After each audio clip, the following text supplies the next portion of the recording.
ever heard about the unsung heroes of the health field who has been working hand in hand with the doctors and nurses? Well, let me give you a hint. How about those who gather stools and body fluids? I bet this time you got it right. They are the medical technologists. Hi all, my name is Tracy Bell, a freshman student taking up BS Medical Laboratory Science from the Adventist University of the Philippines. And today we are going to talk about Medical Technologist 101, an overview of their life and profession.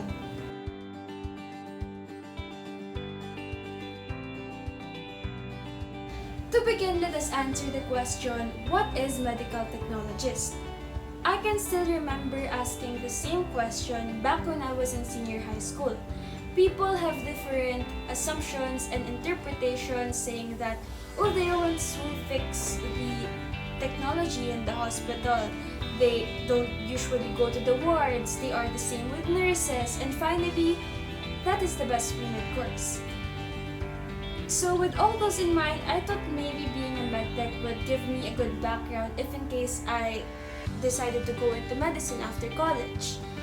Fast forward to freshman year, although I didn't have fully grasped yet the depth of the course, I can say that I might really enjoy it. I mean, who wouldn't want to work in the laboratory and be fascinated with the different specimens and work with the bacteria in there? But what really hit me is when the role of medtechs became more emphasized during the span of the pandemic. According to Mayo Clinic year 2022, medical laboratory scientists analyzes different biological specimens and perform scientific samples and report results to physicians for diagnosis. Hence, they play a very vital role in making sure that patient management is authentic and in the highest standard possible. However, when the novel coronavirus hit the world in the year 2019, the role of the medical technologists became more popularized to the public. This is due to their challenging situation of working under long hours with great pressure. More so, as the pandemic surge progressed, the need for the use of personal protective equipment worsened. Hence, limitations were set due to the large number of patients, and thus this posed a great risk to the medical technologist. According to Mr. Ronaldo Puno in the year 2020, who is the president of the Philippine Association of Medical Technologists, discrimination among medtechs have been rampant because people are scared to have close contact with them even after their hospital duties. Now, looking at the situation, we can slowly assess how passionate these medical technologists are to still pursue their vocation to serve those who are in need of their service. But as a freshman, it leads me to this question. Is there a sufficient support from the government to provide for the needs of the medical technologists in the country and to give compensation to them?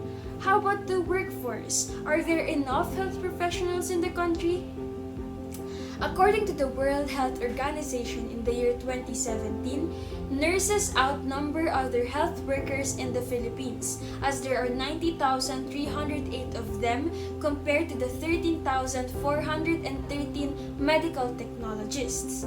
This means that even before the pandemic, there is already a great shortage in the number of the human resources for health network in the country. Hence, the employment ban was imposed by the Philippine Overseas Employment Administration or POEA in April 2020 during the span of the pandemic. Honestly, I felt a little discouraged to know that I'll be working with the virus and the specimens firsthand, yet the support and the health system of the Philippines isn't prepared to provide for the most important needs of the frontliners for them to continue their work safely. More so, we can't really question why many medtechs would choose to work abroad rather than serve the Philippines, given the aforementioned reasons.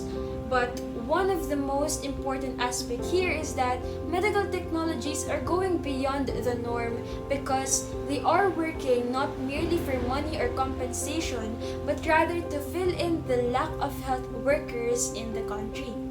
In the end, this calls for reforms and projects from the government to encourage more medical technology students to dive into this field and motivate these professionals to remain in the service of the Filipino